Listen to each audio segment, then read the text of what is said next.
Conversations. Random, off-the-cuff discussions on all things paranormal.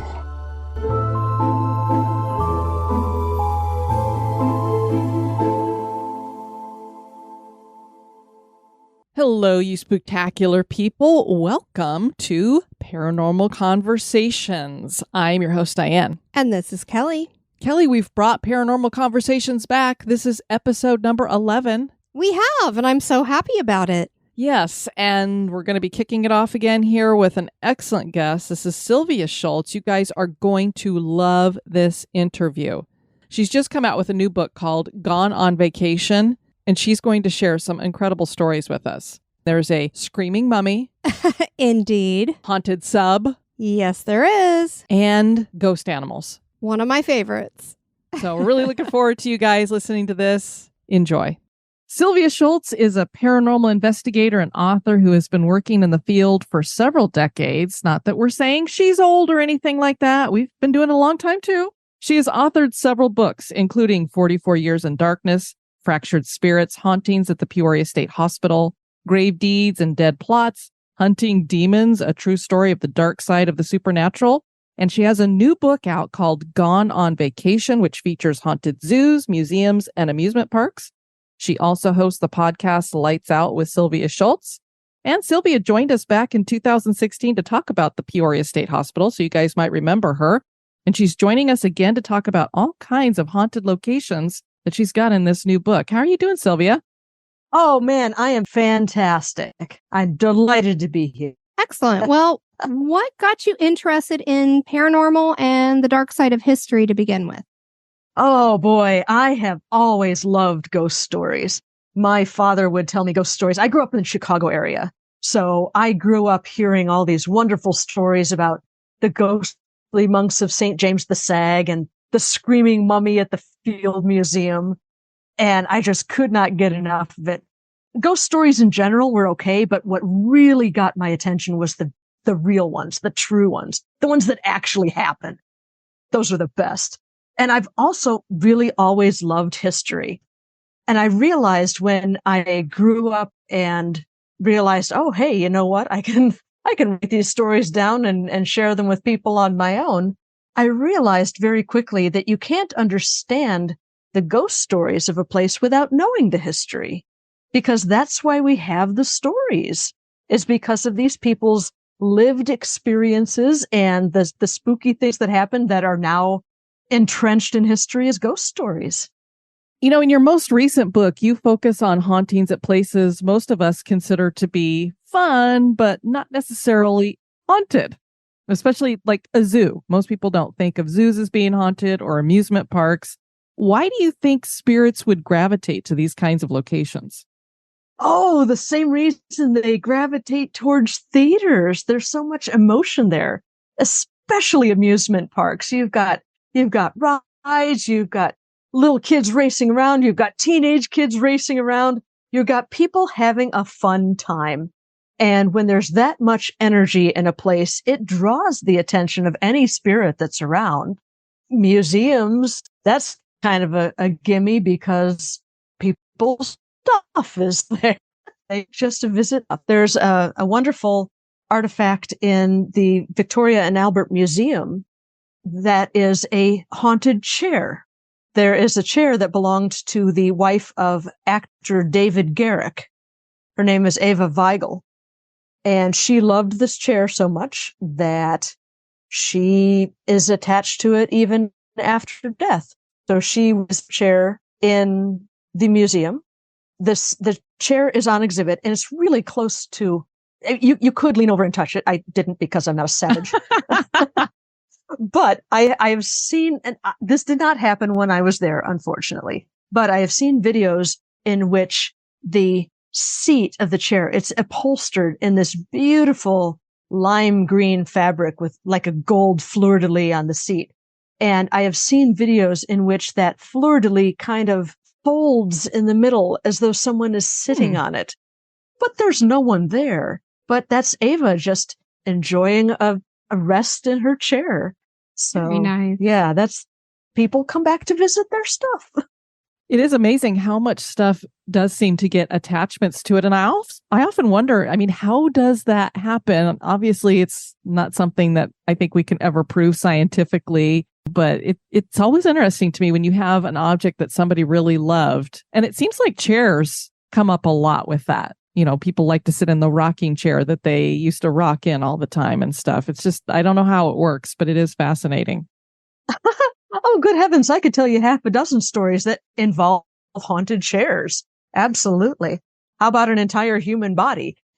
I was gifted an absolutely wonderful story. Of course, I wrote about the screaming mummy at the Field Museum, had to write about that. And we'll get to that a little bit later. But I was gifted a story from a woman who she leads ghost tours in different cities. And the city that she works in, the ghost tour company is all over the United States. And she leads the tours in Milwaukee, Wisconsin. The reason she has got this museum as her stomping grounds is because a security guard shared a story with her. Security guards are a wonderful source of stories because they're there when a building is shut down and closed to the public and very quiet and sometimes very dark. And a lot of things happen that people might not notice if they're walking around and there are a lot of people around. So this security guard at the Milwaukee Museum was just at the beginning of her shift. Her shift had been going on for maybe half an hour. So she was on the first floor and she happened to glance up at the mezzanine and she saw movement up there. And she said to herself, okay, museum's been closed for half an hour. There's not supposed to be anybody up there. So she went up to the mezzanine and halfway down the hallway, she saw what she described as a coalesced cloud of black stuff, like a swarm of flies were flying really close together. Whoa. In formation. Yeah, it was interesting. Really and instead of, turning tail and screaming and running like a little girl in the other direction, she did her job and she followed this swarm of stuff that was going down the hallway at a fairly good clip. The thing got to the end of the hallway and she said, there's nowhere for it to go. This is great. I've got it cornered. Well, she was wrong about that. The cloud of flies or whatever it was hung a right and went into a room in which there was a display of South American mummies. Oh. There was a female mummy she was displayed kind of as she was found in a shallow grave. She was curled in a fetal position and her long black hair was now gray with age and the soil that she had been buried in, and she was dressed in a faded brown and pink woven material, and her mouth had fallen open as she naturally mummified. And this cloud of things, of dark stuff, went through the glass and into the mummy's open mouth. Oh my goodness. I was like, if she says that this thing went into its mouth, I'm going to freak out. Straight out of Supernatural. Wow. Oh, man. My jaw was on the floor when Allison told me this story. I'm like, can I tell the story in my book? Please, please, please, please, please. So she graciously shared her story with me. And that story just blew my mind. I have been reading and collecting ghost stories for so long that when I find a real wowzer like that, it's just as much a thrill for me as it is for my readers. Absolutely. Yeah, we're the exact same way because it's always, the lights flicked on and off, the doors open and close on there, da da da da da. And then you get to a line and it's like, I've never heard that before. And then you do get really excited about it because you're like, oh, it manifested in a way I've never heard of before. Yes, yes. Oh, there was a smell of perfume. Right, yeah. Okay, big deal. My favorite person in the world is someone who can tell me a ghost story I haven't heard before. Definitely. In terms of zoo stories and the interest of the spirits of the animals, some people don't believe that animals have spirits, but based on the stories that you share, they definitely do. So what's your personal opinion on animal spirits? I absolutely believe that animals have spirits. I have seen pictures that have been captured of the spirits of a cat, a dog. I was talking with another ghost hunting group here in Peoria. This is years ago, but they did a home investigation, and the woman's Great Dane had passed a couple years before, and he always lay in a certain spot in the hallway, and the investigators took a photograph at that spot with a thermal camera, and they caught the image of a Great Dane. Oh Wow. my goodness. Yeah, fantastic. Yeah, so many stories about animal spirits coming back. One of the ones that I share in Gone on Vacation is the phantom lioness at the Cincinnati Zoo. They have a lioness that will pace around, and this lioness only shows up when you're alone, and that's hard to do at a busy public zoo. But if you find yourself alone, walking down a tree-lined avenue, and it's very quiet, only the birds are chirping in the trees, you might get this feeling that you're being watched. And we've all had that experience, feeling like you're being watched. But this isn't your garden variety eyes on me feeling. This is a deep, bone deep sensation that you are prey. Yeah, I was going to say dinner. Yes. And you'll look around and you won't see anything, but this feeling continues, and you keep on walking. And then from the underbrush beside you, alongside the path, you'll hear the heavy tread of a very big cat, and you'll hear the chuff of a lioness. Oh, no. And if you're really lucky, or unlucky as the case may be, you may look over it, you might see a pair of glowing yellow eyes. It's the lioness watching you. She's never attacked anyone. It's just like she's keeping watch. She's the queen of the jungle, and she's keeping watch over her fellow animals. Sure. This is one of my favorite stories in this whole book. And this book is loaded with awesome stories. But this particular story didn't actually happen at a zoo, but it was too wonderful and too weird not to include it.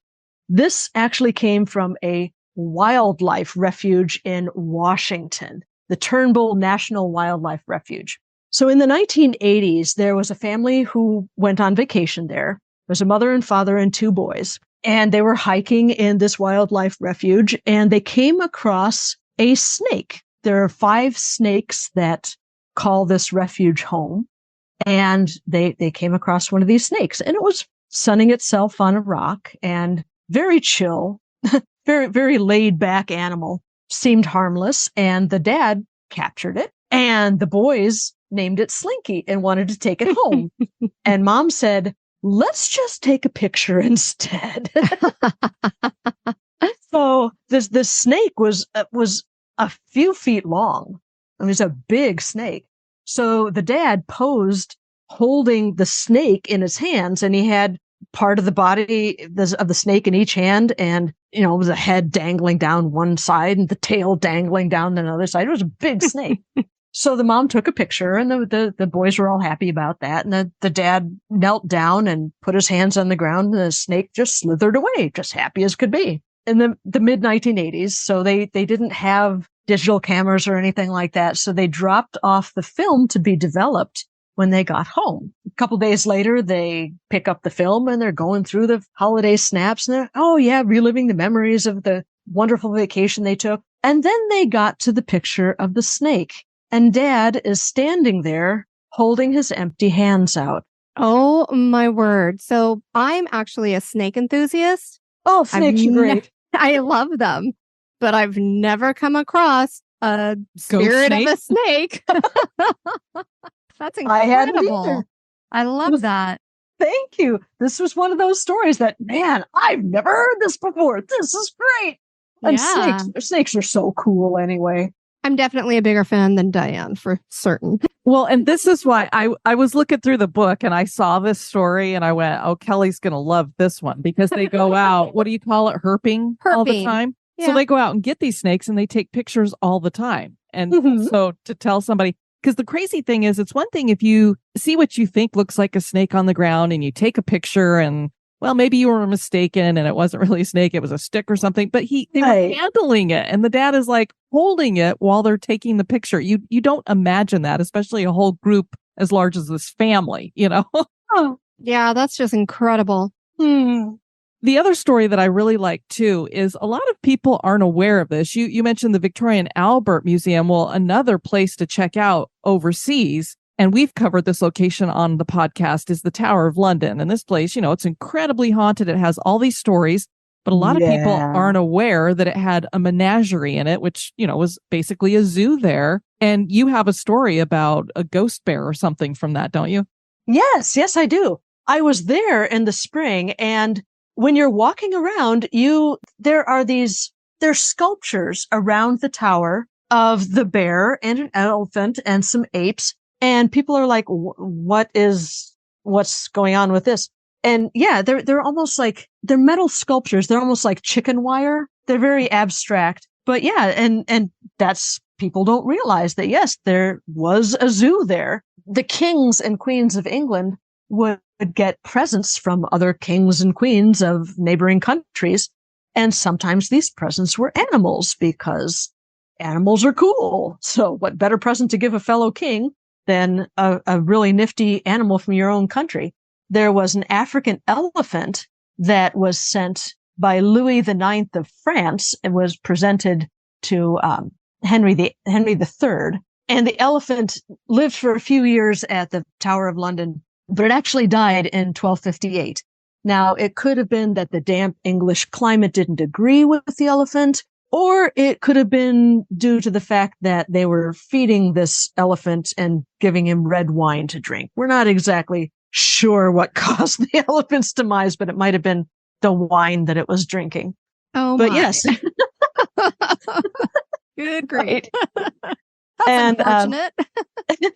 Henry III was also gifted a polar bear in 1252 by King Haakon of Norway. The polar bear was a big hit, and that's one of the bears that it has a sculpture there in the Tower of London. It's obviously a polar bear, and the sculpture of the bear has a shackle around its leg. And the actual real bear had a shackle around its leg too. And not for the reason you might think, not because they were being cruel to the animal or whatever, but for the first year that the bear lived in the Tower of London, the city of London provided 20 pence a day to buy fish for the bear to eat. And after about a year, someone realized that, hey, you know what? We're right next to the River Thames, and there are fish in the River Thames. Why don't we just stake the bear out on the bank and let him wade into the river and catch his own fish? So Good that's idea. what they did. They fed the bear for free. So the other bear that was at the Tower of London was, his name was Old Martin. He was a grizzly bear who was given to George III, the king of the Revolution, by the Hudson's Bay Company in 1811. And he was still in residence by 1822. The bear story at the Tower of London, it happened while Old Martin was at the tower. So there was a security guard. There was a guard patrolling the ramparts of the tower. He was in the archway of Martin Tower. He's on his rounds. This is the year 1816. And he watched, it was late at night, and he was making his rounds, but he was kind of distracted by the fact that there was a mist coming through a gap underneath a door between the bottom of the door and the door sill. And this gap kind of poured through the door and coalesced into the shape of a bear, a grizzly bear. And this bear raised itself to its full height. I mean, grizzly bears are like 10 feet tall. And it stared down at the guard. And the guard, his mind was kind of on autopilot. He had just watched this bear kind of appear in front of him. He didn't know what else to do. So he took his spear and tried to run the bear through, thinking it was a real bear, thinking it was Old Martin. And his spear went right through the bear and stuck in the wood of the door. And the bear went poof and disappeared. And the guard fainted dead away. I would imagine. Good grief. He came to just long enough to stammer out his tale to his fellow guards, and then he passed out again, and he actually died of fright a few days later. He just went into shock and Oh, just wow. never recovered from it. Wow. Oh my Yeah. goodness. Strange goings on at the Tower of London. I would say so. And now a little break for a word about one of our sponsors.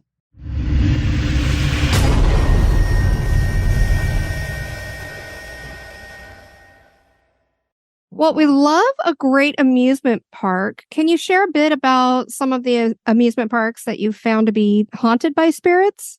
Oh, absolutely. One of the most haunted amusement parks in the United States is Lake Shawnee Amusement Park. This is a situation where we say what causes a place to be haunted, and sometimes it's something that happened at the place, a death or a tragedy that happened at the place. Sometimes it's the fact that it's built on land where something happened centuries ago.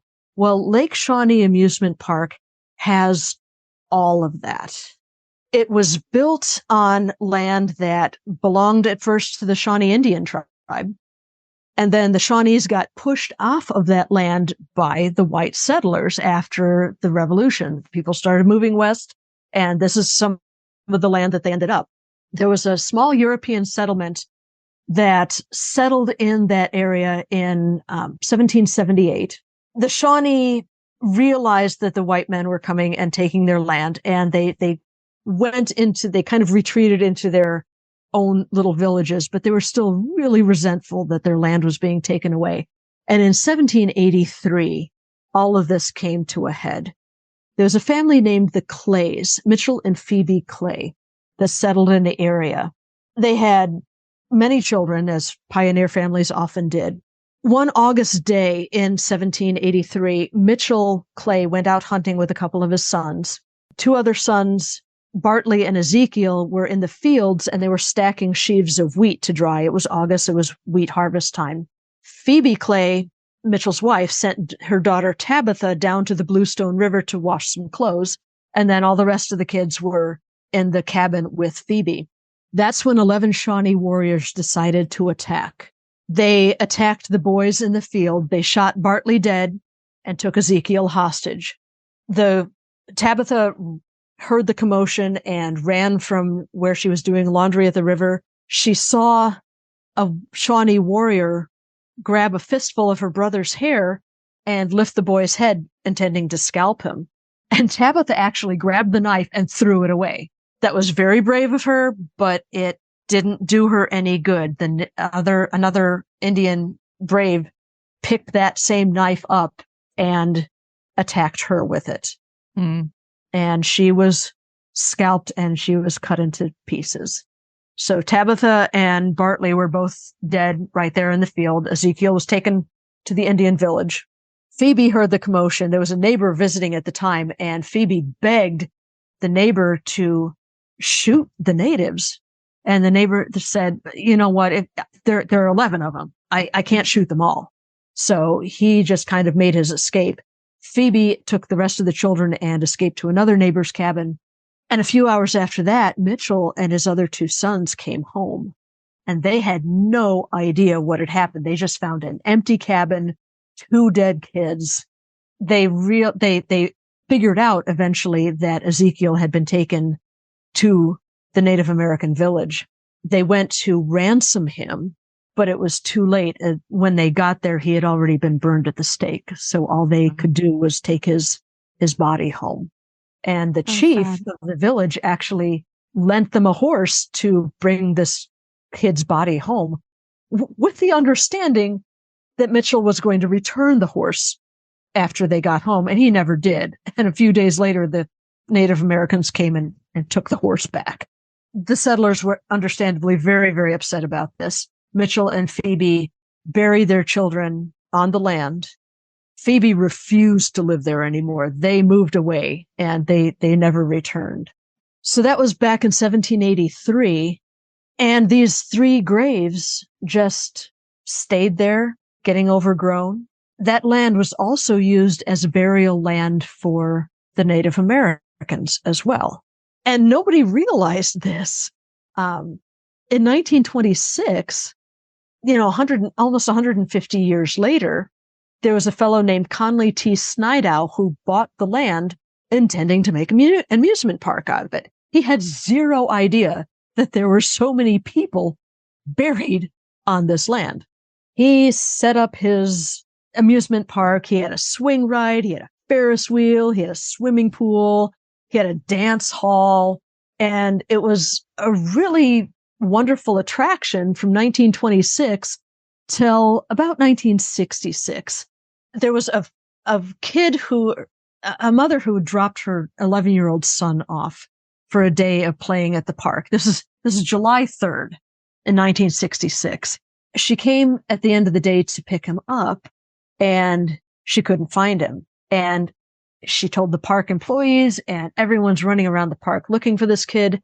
They actually found him in the swimming pool. He had drowned. He was exploring the pool, and he stuck his arm into a drain and got stuck there.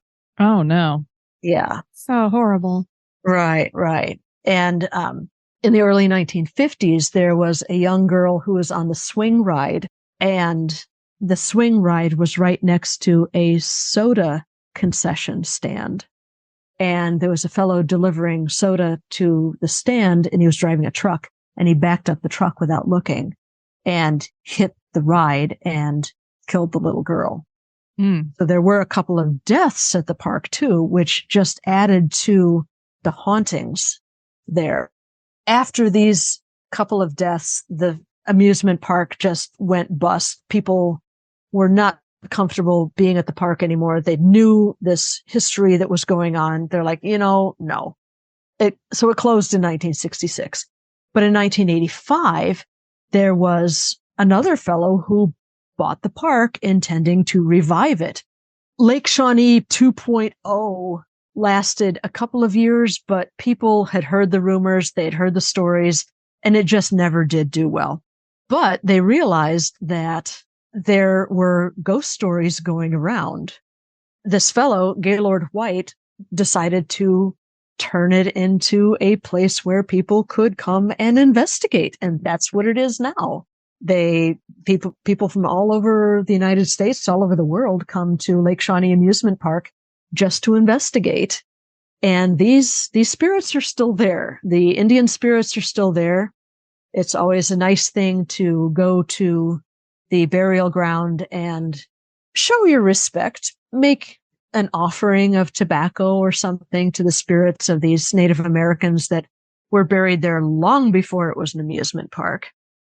One of the spirits that is still there at the Lake Shawnee Amusement Park is the spirit of that little girl. And she is probably the most famous spirit that still haunts the park. Gaylord White, Sr., the fellow who bought the amusement park trying to get it going again, was riding around on a tractor mowing the grass, and he would feel a weight pressing down on his shoulders as he worked, as he drove around the place. And one day, Mr. White felt a presence while he was mowing. He was used to that by then. But then he realized that the little girl was sitting next to him on the tractor seat. Oh. And that was not usual. He hadn't seen her before. He just felt her, but this time he saw her. And apparently she told him that she wanted that tractor. And he's like, okay. So he stopped the tractor, got off, and it has sat there ever since. Wow. Oh my goodness. It is her tractor. Nobody uses it but her. It just sits rusting in a field. Nobody wants to move that tractor. Wow. Yeah, you wouldn't want to touch it now because you'd be like, since she thinks it's hers, probably not a good idea. It's got ghost cooties on it. There are literally thousands of museums out there. And if you talk about haunted, I think pretty much almost all of them are, just for the fact that most of them have artifacts in them. But let's just say there's, a few hundred of them that are haunted. So I'm going to ask you a really tough question. Like, do you have a favorite haunted museum? Oh, can I narrow it down to the top 3? Yes. All right. My top 3 favorite haunted museums are the Field Museum, because of Harwa, because of the Screaming Mummy, because that was one of the very first ghost stories I ever heard. So Harwood has a very soft place in my heart. Also in Chicago is the Museum of Science and Industry, and that has several haunted objects. It's got the Pioneer Zephyr, the train that is on display there. It's also, the coal mine is sort of kind of haunted. I didn't really find any good stories there, but when they put the coal mine together, they actually sourced some of the parts from actual working coal mines where miners had perished. So some of that residual energy is still there. But the pièce de résistance at the Museum of Science and Industry is the U-505. It's the German submarine that was captured, the only German submarine that was captured in World War II. Wow, I'm impressed they have it inside the museum. Yeah, well, it wasn't always. When they got the museum and when they got the submarine in the, I want to say it was the 1960s, it was kept outside. And when I went there on field trips in grade school in the 1980s, it was still outside. And they realized after a while that it was, this is Chicago and the winters here are rough. So they raised money to have it brought inside. And there's this great big huge room with, you come in and there's a really great exhibit leading up to the submarine in this great big room. And you go through and you see this diorama of these sailors that have been, their merchant ship has been sunk by a submarine, and they've managed to scramble onto some wreckage, and they're drifting there waiting for rescue. And there's propaganda posters, and there's a little film of the people in a merchant marine boat trying to escape a submarine attack. Really neat stuff. And then they tell you the story of these hunter-killer packs of ships that went out looking for submarines to destroy them. And there was one of the captains of these ships named Captain Dan Gallery, and he had the crazy idea of, instead of trying to destroy every single one of these submarines, wouldn't it be cool if we could maybe capture one and see what's inside? And they managed to do that. They captured the U-505. There was only one death. There was one German sailor who was killed during the capture of the U-505. Everyone else survived. There were no American casualties, one German casualty. Everyone else got rescued. They were taken to a prisoner of war camp, and they spent the rest of the war there. It was paramount that secrecy had to be maintained. If the Germans realized that the U-505 was not just lost at sea, but had actually been captured by the Allied powers, they would change all of their tactics. So it was really, really important to keep this capture an absolute secret for the rest of the war. And they managed it. When they boarded the U-505, they found something called an Enigma machine, and that was a coding device. And that helped Alan Turing break the Enigma code. So the Allied powers could interpret the coded messages that the Axis was sending. So the capture of the U-505 was integral to the success of the Allied powers in World War II. The ghost that haunts the U-505 is actually one of its previous captains. The history, I'll give you the Reader's Digest version of this, because the history of the U-505 is really fascinating. It had 4 different captains. She had 4 different captains. The second captain was a man named Peter Czech, and he was loathed by his men. The first captain, Captain Longa, he was a good commander and his men liked him, but he developed appendicitis and he had to give up his command. So Peter Czech was put in command after him, and he was a real tough guy, really unfair. He would dress officers down in front of the enlisted men, just a complete jerk. And he wasn't a very good captain either. There was one time when the U-505 was being bombarded by British planes, and it took some damage, and he wanted to jump ship. He wanted to bail right away. And the first officer talked him into diving and trying to save the ship. The British plane that was dropping these depth charges was dropping them so close to the U-505 that the backblast from one of these depth charges actually hit the plane and knocked it out of the sky and killed the pilot. Oh my goodness. Yeah. So the U-505 was taking heavy damage. And instead of bailing, they talked Peter Czech into saving the ship, and they limped to a port in France to get it repaired. Now, asking French mechanics to repair a German ship during World War II is not going to end well.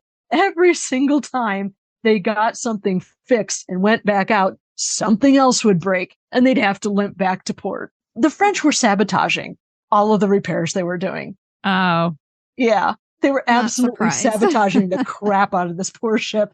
And it got to be a running joke. All these other submarine captains were very snarky about it. They're like, well, we always know one U-501 U-boat captain that's going to come back after every mission. That's Peter Czech. They're just really, really snarky about it, which is great. The U-505 finally got out to sea and she was doing her runs and she was attacked again. And this time, Czech was just so freaked out about the whole situation. He was in the conning tower and the ship was under attack. He was so freaked out about the whole situation that he pulled out his pistol and shot himself in the head. Oh my word. But it didn't kill him. Oh, that's even worse. Oh, no. Right. So you've got this submarine that's diving to depth, and you've got to be really, really quiet because you can hear stuff underwater. When a ship dives, everyone who's not essential personnel has to go lay down on their bunk and be really, really quiet because you can hear things. Water carries the sound. Not only have you got this pistol report, now you've got this guy screaming. So the first officer had the sailors take Czech to his bunk and hold a pillow over his face. Oh my gosh. Yeah. That's why Peter Czech haunts the U-505. I was just going to say, we can see why he's sticking around. Yeah, yeah. And I got to visit the U-505 this past summer, and I got to talk to, again, a security guard, and he was the one who told me a couple of really interesting stories. The first one was that he has been studying the U-505 and submarine warfare in World War II in general for many, many years. And he is of the opinion that Peter Czech is not necessarily the one who pulled the trigger. Oh, interesting. Yeah. He's like, there's somebody up in the conning tower, and it's a small hole to get up the ladder into the conning tower and down the ladder into the control room. And here he is. He just falls right through this hole. He's like, no, I don't buy it. He said somebody assassinated him is basically what it was. The other story he told me was that he was doing his security guard thing. He was on duty, and a woman came up to him and asked if the museum had put in hologram technology, because on the top of the conning tower, she had seen a man standing there on the deck. And she described this guy, and she said that he had something on his sleeve.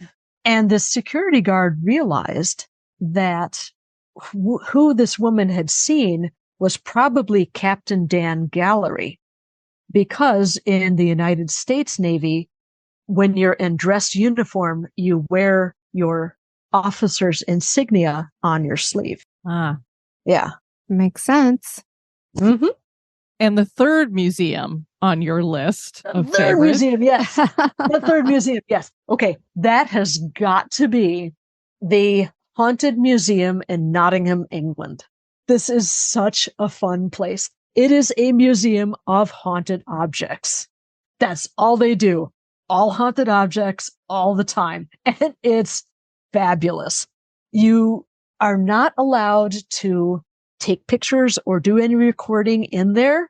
You can take pictures in the gift shop. They don't mind that at all. But you can't record. And I wanted so desperately to share this with Lights Out Sure. viewers and listeners. So I told the girl at the gift shop, I said, I do this podcast. I would really, really love to just record you talking about some of the experiences you've had here as an employee. And she said, well, I don't know. I'd have to ask. And she actually asked the owner, and the owner gave me permission.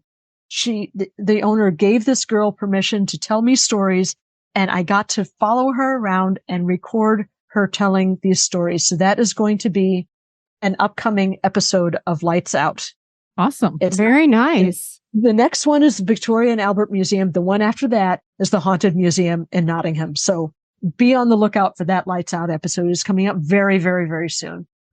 And now a little break for a word about one of our sponsors.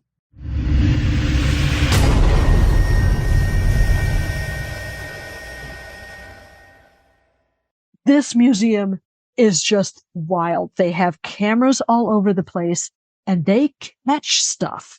There is, as soon as you walk in the door from the gift shop into the museum proper, there is a Victorian funeral cart.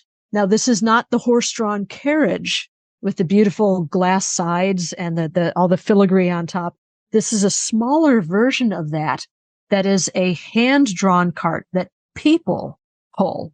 Oh, Yeah, I had never heard of such a thing. I haven't either. Yeah, it looks just exactly like one of the horse-drawn hearses, but it's smaller, and it's got that black filigree over the glass, and it's just gorgeous.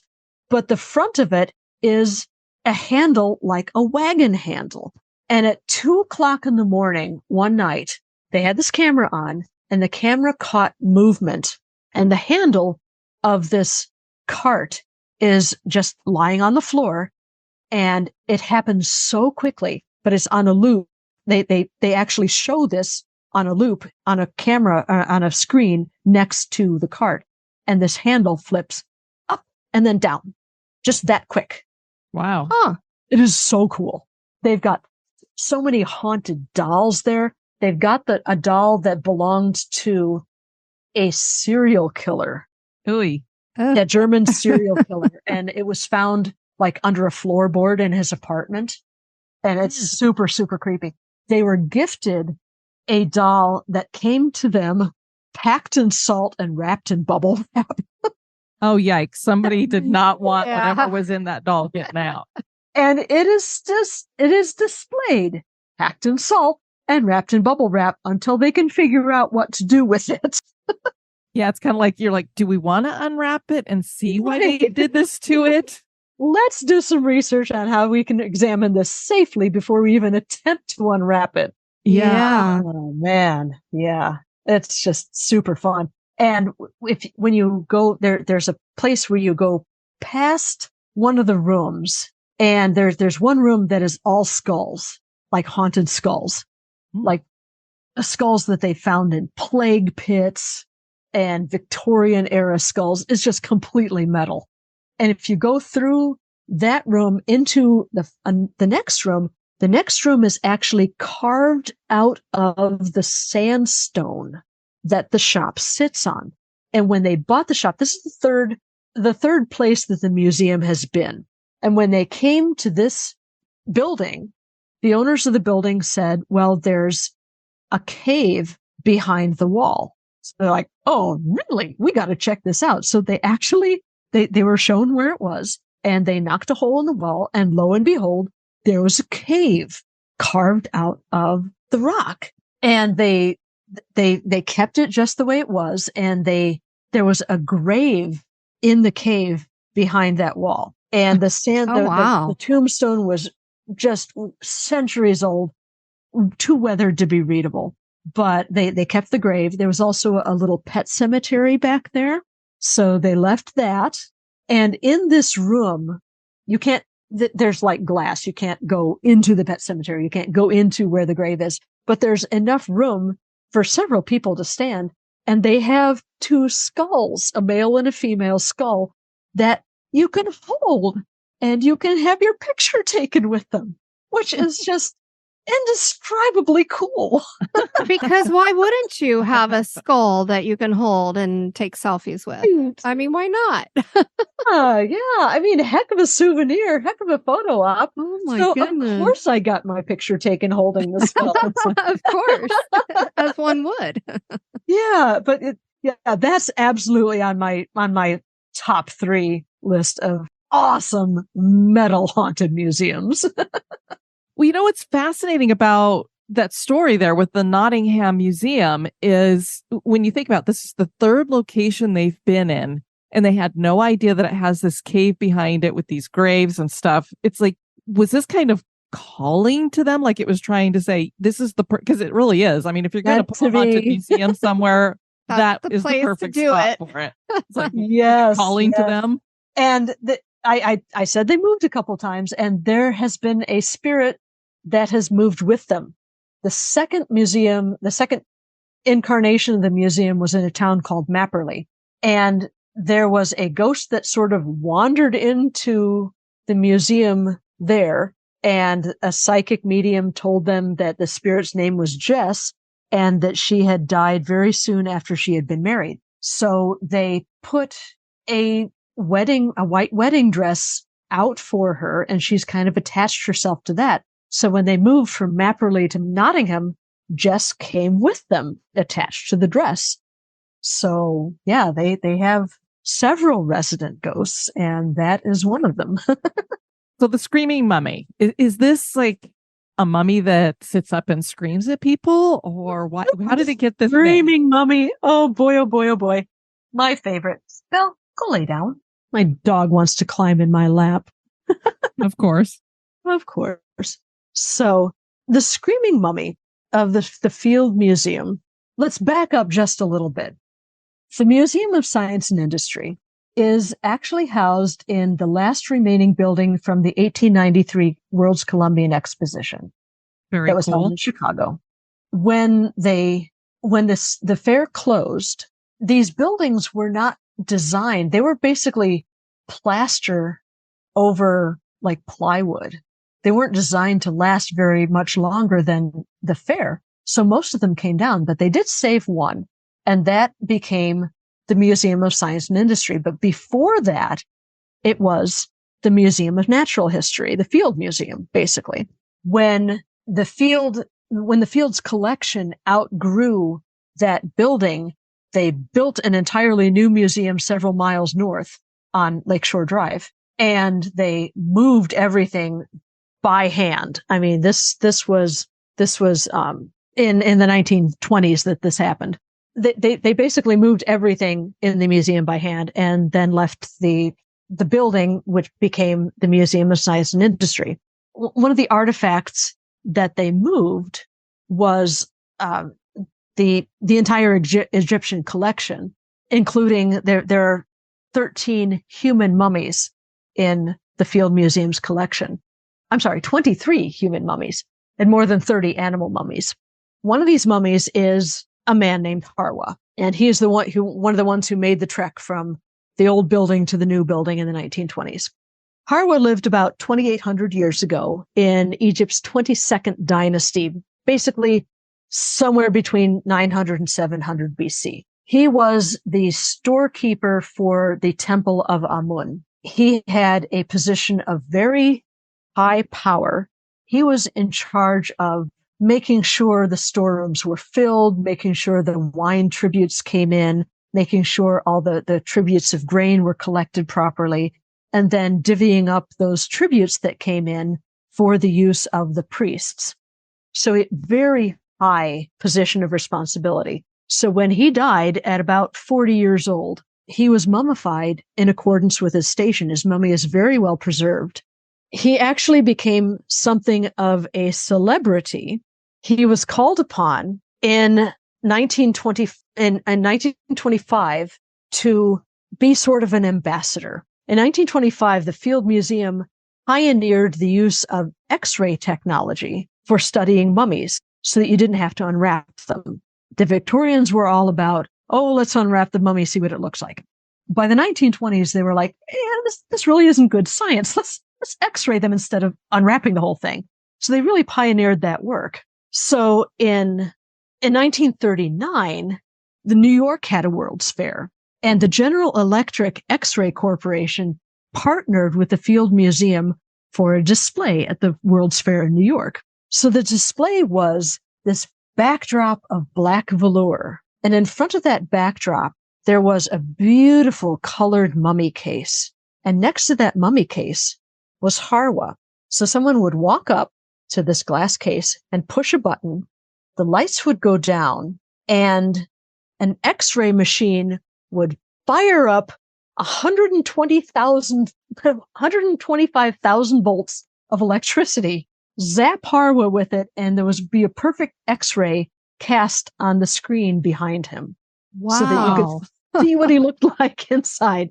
The X-ray stayed up on the screen for 30 seconds, and then the lights would come back up, and the mummy case would come back into view, and the Harwa would come back into view, and he would just wait patiently there for the next person to come along and push the button again. Now, I would want to reassure everyone, Harwa didn't care if he got blasted with electricity and X-rayed many dozens of times a day. But the glass of the case was leaded glass to protect fairgoers from all that radiation. So Harwa actually traveled to New York twice for the World's Fair. He was there in 1939 for the season, got sent back to the Field Museum, and the exhibit was such a success that they wanted him back for the 1940 season. So in 1940, he went to New York from Chicago via San Francisco. Due to a shipping clerk's error, he got lost. I'm like, going to wait, say, what? that's a weird route. Right. Some shipping clerk lost him for a while. And there were panic telegrams flying back and forth between the museum curators and the museum higher ups and the people at the World's Fair and the people in San Francisco. And they finally found him. And when they realized who they had, Harwa actually got invited to a couple of banquets in San Francisco before he continued on his way to New York.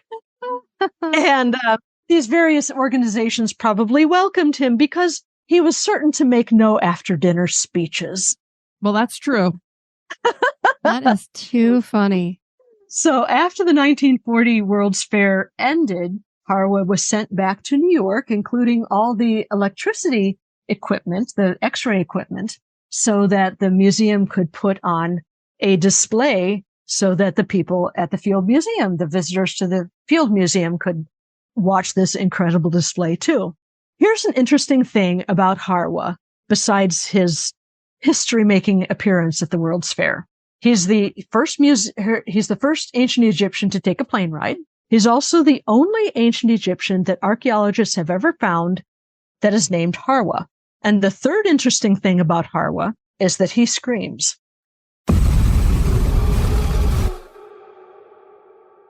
Now, in 1933, this was several years before he went off to New York for the World's Fair. In 1933, there was an incident in the Hall of Egyptian Archaeology. Now, the Hall of Egyptian Archaeology no longer exists. The field revamped the entire exhibit in the late 1980s. And now it's really, really cool. There's like a mastaba, a Middle Kingdom tomb with wall paintings on. And then you go down this spiral staircase. I don't know how many steps. And then there's the actual exhibit. And that's where the mummies are displayed in various cases kind of scattered around the place. They have like a marketplace set up, and it's just really, really cool. But back in the day, back in the 1930s, and this is the exhibit that I remember, again, from going to field trips at the Field Museum at school, it used to be just all the artifacts in one great big room. And there was a long glass case along one long side of this room, and the mummies were displayed basically chronologically. So one winter night, the other thing I have to say about this mummy case is that it was filled with nitrogen gas, and that was to avoid any sort of insect infestation of it's organic tissue. I mean, it's human bodies. They don't want bugs in them. So this case was filled with non-breathable air. It was filled with nitrogen gas. So one winter night, there was a security guard making his rounds at the museum, and he heard this blood-curdling scream coming from the Egyptian room. Oh, no. Yeah. So he blew his whistle and to summon the other security guards, and they all raced to the Egyptian hall. They were absolutely convinced that there was some poor museum patron that had gotten himself locked into the Egyptian hall and freaked out because he saw all these dead mummified bodies, which I would too. You know what? Not going to lie. So they flick on the lights and they've got their flashlights out and they're looking for whoever's left in the hall. And there wasn't anyone there. They're looking behind all the cases. They've got their flashlights out. They're looking in every corner. They cannot find anyone. And all of a sudden, one of the guards looks at the long case of mummies and he says, "Look here, this mummy is off its base." All of these mummies were displayed on slant boards. These boards were at about a 30, 45 degree angle with a little place at the foot to keep the mummy from sliding off the end of the board. And there was about 6 inches of board in between the mummy's side and the side of the board where it ended. So they've got plenty of room on each of these boards. But this one mummy was face down on the floor next to its slant board. What? Uh-oh. Yeah.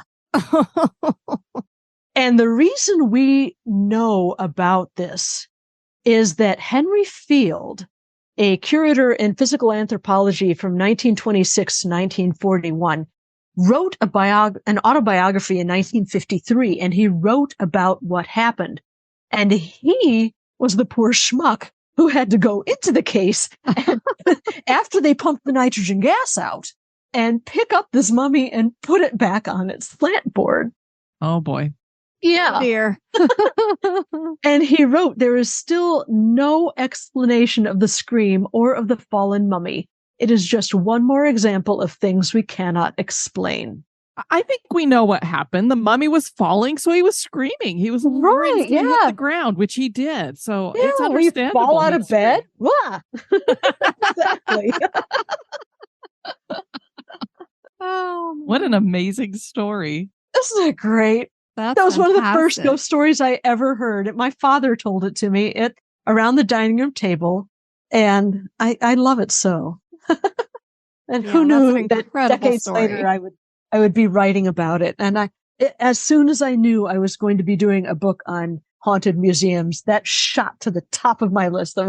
I knew that had to go in there. Well, and the great point about it, too, is that you have Field who actually wrote about it, because this is something you really wouldn't want to put out there to people, because you're going to have people, first of all, say, were you not taking care of it properly? And then other people who would be like, right, I'm sure that happened. And he put it down. So it's like, that makes it believable to me, because he didn't really have anything to gain from putting that down on paper. Right. He completely fessed up to it. And yeah, he wrote about it in his autobiography. He pointed out that it's right on the lakeshore, and so is the MSI.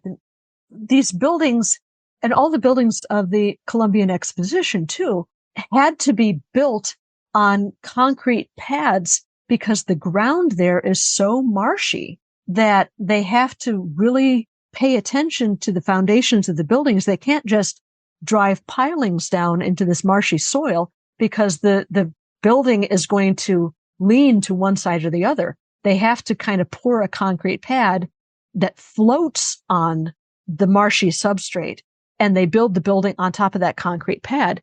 And that's what he pointed out in his writing. He said, "One of the naked, withered bodies had fallen from its base and was lying face down on the linoleum inside the poisoned case. I studied it carefully the next morning." He's trying to be scientific about it. "The base extended at least 4 inches on each side of the dried skin and bones. No living person could have entered the poisoned case. No vibration in the building could have knocked it off its base without rending the walls, for the museum floats on an island of concrete, there being no hardpan on the filled-in land along the lakefront. So he's trying to explain to people there's no explanation for this. Yeah, he's and here's debunking it. why. Yeah, he's putting all the debunking in there, saying, okay, was it something else that could have caused it? Nope. Yeah. And if you'd had an earthquake strong enough to gutter the body off of its platform, then you would have had a lot more damage. Absolutely. Surely, yeah. He's trying to be scientific about it. Yes. Sylvia, you are a marvelous storyteller. We love listening to you. And I have several of your books. Definitely going to get this one. Where can people find your latest book? And then obviously they could probably find your other books in the same place. Yeah. Well, all of my books are on Amazon, of course. There are actually 3 audiobooks. 3 of my books have been turned into audiobooks. So if you go to audible.com, you can listen to those. Those are 44 Years in Darkness, Fractured Spirits, and there's one of my romance fiction novels from way back in the day called Double Double Love and Trouble that also got turned into an audiobook. If you're into that sort of thing, it's fun. Amazon doesn't need our help. So go to Amazon if you really feel that you want to, if you have like a gift certificate or something. But I like to send people to a place called bookshop.org. Now, the neat thing about Bookshop is that with every purchase price, with every purchase that you make, a little bit of it goes into a fund that is divvied up between independent bookstores at the end of the month. Nice. That's cool. Yeah. So it's a really good way to support indie bookstores. Yeah, so definitely. Bookshop.org, and look me up. I'm all over the place there. And sylviashults.wordpress.com is where you can find everything else, including episodes of Lights Out. Yes, which I encourage people to check out. Are you on Instagram too? You know what? I think I'm going to be getting an Instagram account sometime in 2024. People have kind of talked me into it. Right now, the Lights Out podcast is anywhere you listen to podcasts, iHeartRadio, Apple Radio, Spotify, Stitcher, wherever. Lights Out is also on YouTube if you want to see the pretty pictures. And that's where the links on the page go to, the sylviashults.wordpress.com. If you click on the Lights Out page, those are the YouTube links. Great. Yeah. And right now on the WordPress site, I am smack in the middle of my annual 12 Nightmares of Christmas posts. Oh, nice. Very cool. There's some recipes, there's some ghost stories, there's things about Victorian ways of celebrating Christmas. Just really, really fun stuff. Awesome. Well, Sylvia, thanks so much for joining us. Oh, Yes, absolutely. I had a blast. We really appreciate it. Thank you, Sylvia. Kelly, that was a great interview with Sylvia, and I'm definitely going to be getting that book. Yeah, I'm looking forward to us getting that, and then we can both read it. Oh, okay. You're saying I have to share with you? You do have to share. We did share something with the listeners this episode. Thanks so much for joining us, guys. I've been your host, Diane. And this has been Kelly. You take care now. Bye-bye.